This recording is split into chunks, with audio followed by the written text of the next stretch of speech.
I'm sure, like many of you, I study the industry. I read the periodicals. I read the industry experts. I'm always trying to figure out where the industry is going. I've been in it for a long time, and it takes a lot to keep up, and the change seems to be coming more and more rapidly. Now, Nostradamus, I'm not. The title of this video is "The Future?" Look, in March of 2019, I figured the automobile business was going straight down the tubes. I thought it was going to be not a bad year, but a disastrous year. I thought the stock market was going to hell in a handbasket. So, like I said, Nostradamus, I'm not. But these industry experts that I read about, they're all over the place. And what provoked this video was an article by some lady, I forget her name, but she wrote for, I think, for Axios. And she proclaimed that the pandemic had changed automobile buying dramatically and for good. Based on her article, you would have thought that no one came into a car dealership anymore. They all sat at home and purchased online completely. Then the dealer delivered the vehicle to their home or their office. Look, online shopping has increased. Make no mistake about that. But the vast majority of the vehicles are still being sold to people who come into the store. Now, they're doing a ton of research on the internet. They're completing much more of the purchase on the internet than ever before, but they're still coming to the store. But according to this lady, and I'm quoting now, she said people are buying cars in 15 minutes. Well, she couldn't be more wrong. She obviously hasn't set foot in an automobile dealership, or she hasn't set foot in any of the ones I work with, and I've been in 50 different stores in the last 8 or 9 months, from California to Maine and most everywhere in between. But she's an industry expert, but she is also completely wrong. I've discovered a lot of these experts really haven't been in a car dealership, lately, if you will. Some of them, if ever, other than to buy a car. So, what is the future? Well, I think I'm working with a group of 14 stores last week and this week, and they seem to have a good idea of what it's going to take to compete and compete successfully in the future. They are flat doing more for their customer. Now, it's all about value proposition. Let's face it, some of us don't want to. I resisted admitting for a long time that an automobile and a truck, new or used, was a commodity. But it is a commodity. Look, a Chevy is a Chevy is a Chevy is a Chevy. A Honda is a Honda, Nissan, etc., etc., etc. The vehicles are pretty much all the same, especially among the same make. It's just a matter of where am I going to buy it? So, lots of dealers have gone to the low price model. It's a deep dive to the lowest price possible. And, with their service departments and their parts departments, their F&I departments, shoot, they still make a lot of money. Salespeople don't do it very well, but the dealership itself makes a lot of money. But the stores here, they've adopted a different attitude. They've decided to invest in their sales team, and the way they're doing it is they are providing a value proposition that gives their salespeople a significantly better story to tell about their new vehicles and a significantly better story to tell about their used vehicles. They've also made it easier for the customer to say yes, which is, something we should all strive for. Let's face it, the average price of a new vehicle is about 38 grand. The average price of a used vehicle is about 21 grand.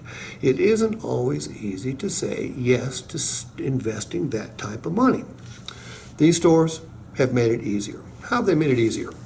Well, I work with a lot of stores that have a best value guarantee, which basically says if the customer finds a similar vehicle with the same benefits somewhere else, they'll, cut them a check back for and it's advertised for a lower cost, they'll cut them a check back for the difference. That's strong.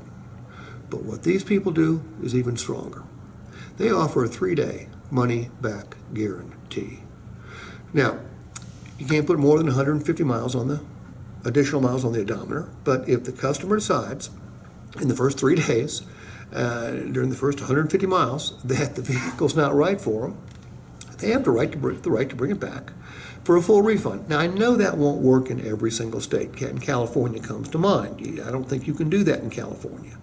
But in most states, you can. Dealers just don't. So what's that do for the customer? Well, it pretty much eliminates the fear of paying too much, because if they discover they paid too much for a vehicle, well, they can get their money back. But they don't stop there. They also, let's say the customer goes 4 days and puts 200 miles on the odometer and they decide the vehicle's not right for them. Well, then they have the right to bring it back and exchange it for another vehicle. This eliminates the fear of getting stuck with a vehicle you don't want. So if you can eliminate the fear of paying too much and eliminate the fear of getting stuck with a vehicle you don't want, how much easier is it for the customer to say yes? And the answer is, it's a whole lot easier. They don't stop there. They're used vehicles. They do factory certified, but they also certify all their other vehicles that are eligible. And they certify it with not a 1-month, 1,000-mile powertrain, only internally lubricated parts, 50% deductible, BS limited warranty. They provide the customer a 12-month, 15,000-mile comprehensive limited warranty that covers most of the mechanical workings of that vehicle. The warranty is good anywhere in the United States or Canada, and it's subject to a small $100 deductible. And the only reason they can put a warranty like that on the vehicle is just it has to go through a thorough inspection. Anything that doesn't pass has to be fixed or replaced, or they can't put the warranty on the vehicle. So this eliminates another customer fear when they're buying a used car, and that's the fear of buying somebody else's problem. So this dealer is removing the money worries because they can get the money back if they want it. They're removing the getting stuck with the wrong vehicle because they can exchange it if they want to. And they're putting it through a thorough inspection. They're providing a real warranty for a 12-month, 15,000-mile time frame. Basically, they're providing the customer a better car on the used car side. But they don't stop there. They're also providing the customer a better new car. Their Chevys are better than everybody else's Chevys. Their Nissans are better than everybody else's Nissans. Their Kias, their Hyundais are better than everybody else's. Their Volkswagens are better than everybody else's Volkswagens. Well, how can that be? Aren't all vehicles created equal at the factory? Well, in fact, they are. But once they land at the dealership, the dealer's got the option of making it a better vehicle. Most just don't do it. This organization has. They have made it a better vehicle. How do they do with that? Well, look, if I buy a new Mercedes-Benz and I get a ding or a dent, Mercedes-Benz isn't going to fix it for me.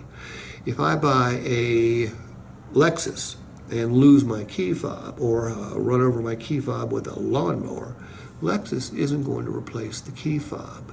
If I buy a new Chevrolet and scrape my alloy wheel on a curb, Chevrolet is not going to fix my alloy wheel. Well, this dealership group has decided to give the customer 5 additional warranties, good for 1 year, unlimited miles. 5 additional warranties that literally make their vehicles better than everybody else's vehicles. Paintless dent repair. If I buy a Ford and I damage my interior, my cloth interior with a stain or a rip or a burn, Ford's not going to fix it. But you buy a vehicle from these stores, your interior is covered as well. Paint scuffs, covered. Windshield, covered. So basically, the customer is getting a better vehicle via 5 additional warranties. Actually, there's 6 additional warranties they're giving that provide the customer coverage that no other dealer is offering.